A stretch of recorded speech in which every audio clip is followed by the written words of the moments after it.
बात करने जा रहे हैं सेल मेम्ब्रेन के बारे में। सबसे पहले हम सेल मेम्ब्रेन को प्लाज्मा मेम्ब्रेन भी कहते हैं, बायो मेम्ब्रेन भी कहते हैं। सेल के बाहर जो ये थिन लेयर है, ये फिगर में आप देख सकते हैं, उसको हम सेल मेम्ब्रेन कहते हैं। ये सेल मेम्ब्रेन में मेटाबॉलिक एक्टिविटी होते हैं, इंजाम रहने के कारण मेटाबॉलिक रिएक्शन भी होता है। सबसे पहले हम बातचीत कर लें आपको कि सेल मेम्ब्रेन को सिंपल माइक्रोस्कोप से स्टडी नहीं कर सकते हैं, क्योंकि सिंपल माइक्रोस्कोप से प्रॉपर सेल मेम्ब्रेन को हम देख नहीं सकते हैं। तो इसके लिए इलेक्ट्रॉन माइक्रोस्कोप की ज़रूरत पड़ता है। तो electron microscope well develop electron microscope जो है सो 1950 में इलेक्ट्रॉन माइक्रोस्कोप आया, तो उसके कारण हम 1950 के बाद जो सेल मेम्ब्रेन का प्रॉपर स्टडी किए। उसके बाद जो है सो स्टूडेंट्स, सेल मेम्ब्रेन जो है सो सेल के बाहर बहुत थिन एक पतली लेयर होती है, उस थिन होती है, उसमें लिविंग बाउंड्री होती है। लिविंग होता है, सेल मेम्ब्रेन थिन होता है, लिविंग बाउंड्री होता है, क्वासी फ्लूइड नेचर का होता है। टर्म पर ध्यान दें, क्वासी फ्लूइड नेचर मतलब ना ये सॉलिड होता है ना ये लिक्विड होता है। स्टूडेंट्स, ये आप एक तरह से कहते हैं शहद देखे हैं ना, वो ना सॉलिड है ना लिक्विड है, ये जेल टाइप का होता है। ये सेलेक्टिव परमिएबल होता है, मतलब सभी मॉलिक्यूल्स इसके अंदर नहीं जा सकते हैं, सेलेक्टेड मॉलिक्यूल अंदर जा सकते हैं। एनसीईआरटी में सेमी परमिएबल लिखा हो, अगर एग्जाम में आए सेलेक्टिव परमिएबल नहीं रहे ऑप्शन में, अगर सेमी परमिएबल है तो सेमी परमिएबल लगाए, नहीं तो सेलेक्टिव परमिएबल भी सेल मेम्ब्रेन का आंसर लगा। Present in both prokaryotic and eukaryotic, ये जो है सो प्रोकैरियोट एंड यूकैरियोट दोनों में पाए जाते हैं। प्रोकैरियोट मतलब बैक्टीरिया में, प्लांट में, फंजाई में, ह्यूमन में।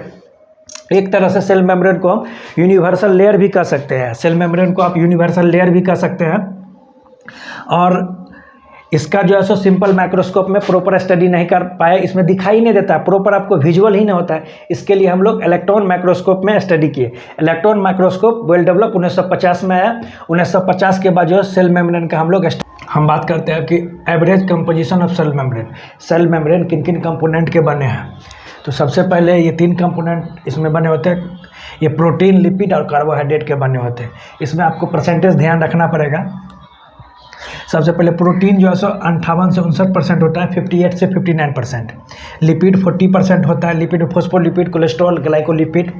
और कार्बोहाइड्रेट 1 to 2% होते हैं। और आपको है क्या, इसमें जो है सो प्रोटीन, लिपिड, कार्बोहाइड्रेट में सबसे कम कार्बोहाइड्रेट होता है।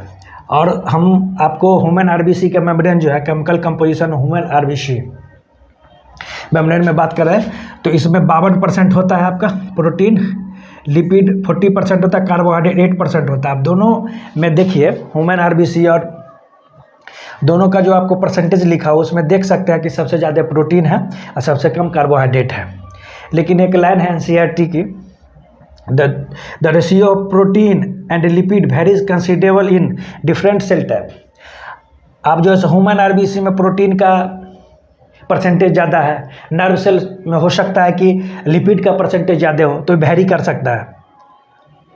तो आपको इसमें दोनों में सबसे chemical composition human RBC membrane का ये वाला आपको ध्यान रखना पड़ेगा, एनसीईआरटी में दिया हुआ ये वाला आपको स्टूडेंट्स ध्यान रखना पड़ेगा। बस ध्यान रखना, प्रोटीन 52%, लिपिड 40%, कार्बोहाइड्रेट 8%। कार्बोहाइड्रेट का परसेंटेज कम होता है। Ratio protein and lipid varies, protein और लिपिड वेरीज कर सकता है। ह्यूमन आरबीसी में प्रोटीन का परसेंटेज ज़्यादा हो सकता है, नर्व सेल में लिपिड का परसेंटेज ज़्यादा हो। तो ये ध्यान रखिएगा, इस लाइन को थोड़ा सा ध्यान रखिएगा, इसका परसेंटेज हल्का ध्यान रखिएगा। पूछा जाता है बहुत सारे एग्जाम में क्वेश्चन कि प्रोटीन कितना परसेंट, 52% आप लगा देंगे। लिपिड में 2 पार्ट होते हैं, हेड और टेल। हेड और टेल होते हैं, उसमें हेड जो है सो आपको हाइड्रोफिलिक होता है, ये पोलर होता है। हाइड्रोफिलिक मतलब वाटर लविंग, वाटर के पास आता है। हाइड्रोफोबिक मतलब वाटर से दूर जाता है, रिपेल करता है। नॉन पोलर, हाइड्रोफिलिक जो हेड वाला पार्ट है वो पोलर पार्ट है, ये नॉन पोलर है। अब देखिए, टेल में जो है सो सैचुरेटेड फैटी एसिड होता है, अनसैचुरेटेड फैटी एसिड होता है।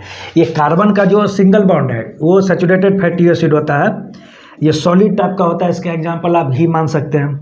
अनसैचुरेटेड फैटी एसिड जो यहाँ है इसमें डबल बॉन्ड होता है, लिक्विड होता है, लिक्विड फ्लूइड नेचर का होता है, फ्लूइडिटी प्रोवाइड करता है।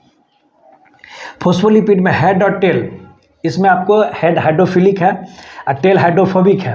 हाइड्रोफिलिक जो हेड का पार्ट है उसे हम पोलर कहते हैं। हाइड्रोफोबिक जो वाटर से दूर भागता है, वो हाइड्रोफिलिक मतलब वाटर लविंग है, जो वाटर के पास आता है।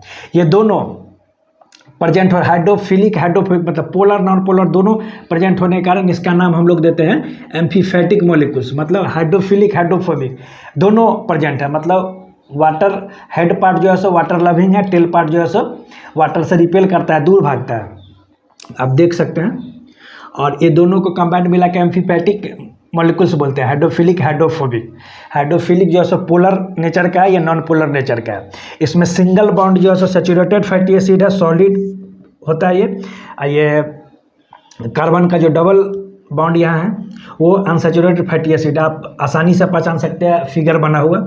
सिंगल बॉन्ड में जो रहेगा वो सैचुरेटेड फैटी एसिड होगा, वो इसमें जो डबल बॉन्ड आएगा वो अनसैचुरेटेड फैटी एसिड है। कहीं भी आप इस तरह का स्ट्रक्चर देखेंगे, ये ऊपर वाला को हेड मान लेंगे और नीचे वाला को टेल मान लेंगे। ये फोस्फोलिपिड का है, ये फोस्फोलिपिड है। इस तरह का आपका फिगर जो स्टूडेंट कहीं देखेंगे तो ये फोस्फोलिपिड का फिगर है। आपको और अच्छे से मतलब इस तरह का हेड होगा, ये टेल होगा। ये जो है ना, ये हेड पार्ट हुआ, ये टेल पार्ट है, ये फोस्फोलिपिड का। इस तरह का कहीं भी स्ट्रक्चर मिले तो ये फोस्फोलिपिड का स्ट्रक्चर है। इसको ध्यान रखिए, हेड पार्ट जो है सो हाइड्रोफिलिक है, टेल पार्ट जो है सो हाइड्रोफोबिक है। हाइड्रोफिलिक वाला जो पार्ट है पोलर है, टेल वाला पार्ट जो है। स्टूडेंट्स, मेम्ब्रेन का स्ट्रक्चर हम सिंगल लेयर ऑफ फोस्फोलिपिड से बना के देखते हैं, बनता है कि नहीं, हम चेक करते हैं। सिंगल लेयर ऑफ फोस्फोलिपिड से जब मेम्ब्रेन का स्ट्रक्चर बनाते हैं हम, तो ये सेल है, ये बाहर हेड है जो हाइड्रोफिलिक नेचर का है, टेल जो है सो हाइड्रोफोबिक नेचर का है। हाइड्रोफिलिक नेचर के मतलब जो है सो वाटर लविंग हुआ, हाइड्रोफोबिक नेचर के मतलब वाटर से दूर जाएगा, रिपेल करेगा। तो आप साइटोप्लाज्म अंदर है, उसमें मैक्सिमम पार्ट वाटर का है, बाहर भी वाटर है सेल के, तो अंदर एक्वस इन्वायरमेंट है। तो जैसे ही वाटर कांटेक्ट में आएगा तो फोस्फोलिपिड बाहर निकल जाएगा, इस तरह बाहर निकलेगा। फोस्फोलिपिड जब बाहर निकलेगा तो सेल का स्ट्रक्चर बनेगा नहीं। तो सिंगल लेयर ऑफ फोस्फोलिपिड से सेल मेम्ब्रेन का स्ट्रक्चर कभी भी नहीं बन सकता।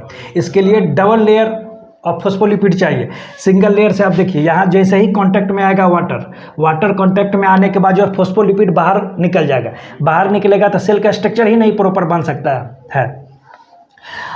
और जो सो सेल का मेम्ब्रेन का प्रॉपर स्ट्रक्चर बनाने के लिए हमें डबल लेयर ऑफ फोस्फोलिपिड की ज़रूरत पड़ता है। आपको हम अभी समझा रहे हैं, सिंगल लेयर से नहीं बन सकता। एक बार और समझिए, अंदर ये एक्वस इन्वायरमेंट है, एक्वस इन्वायरमेंट होने के कारण फोस्फोलिपिड का जो टेल है वो हाइड्रोफोबिक नेचर का होता है। वो हाइड्रोफोबिक नेचर होता है, वाटर जैसे ही प्रेजेंस में उसके पास आएगा वो दूर भागेगा तो यहाँ से फोस्फोलिपिड बाहर निकल जाएगा।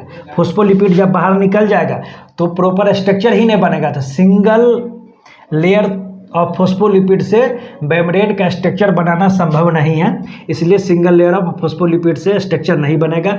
बनाने के लिए हमको डबल लेयर ऑफ फोस्फोलिपिड चाहिए। अब मेम्ब्रेन का स्ट्रक्चर जो है सो फोस्फोलिपिड के बाई लेयर से बना के देखते हैं बनता है कि नहीं। सिंगल लेयर से तो संभव नहीं है। तो अब सबसे पहले कि फोस्फोलिपिड का बाई लेयर में स्ट्रक्चर बनाते हैं। स्ट्रक्चर बनाने में हेड का पार्ट जो है सो हम बाहर रखते हैं। अब देखिए, इस तरह का जो भी स्ट्रक्चर होगा वो फोस्फोलिपिड होगा। Head tail part, head part जो है सो हाइड्रोफिलिक नेचर का है, वाटर लविंग है, वो वाटर के पास आ गया। टेल का जो पार्ट है हाइड्रोफोबिक है और रिपेल करेगा और दूर भागेगा। तो अब देखिए, स्ट्रक्चर बनाने समय सबसे पहले सावधानी रखना है कि हेड का पार्ट है ना आउटसाइड रखना है, बाहर रखना है, क्योंकि बाहर वाटर प्रेजेंट है। अंदर साइटोप्लाज्म में मैक्सिमम पार्ट वाटर का होता है। पिछले क्लास में आप लोग को साइटोप्लाज्म पढ़ाए हैं, उसमें मैक्सिमम पार्ट हम वाटर का बताए हैं आपको।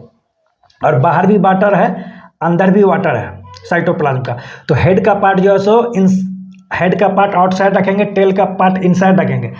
आउटसाइड हेड का पार्ट रखते हैं तो वो वाटर के करीब आएगा, बाहर भी वाटर के करीब आएगा, तो स्ट्रक्चर जो है सो प्रॉपर मेंटेन करके रखेगा। आप स्ट्रक्चर में देख सकते हैं। टेल इनसाइड रखते हैं, एनसीईआरटी का लाइन है, ये बहुत बार जो है एग्जाम में पूछा गया है कि because protection from aqueous environment. Tail inside इसलिए रखते हैं कि एक्वस इन्वायरमेंट से प्रोटेक्ट किया जा सके।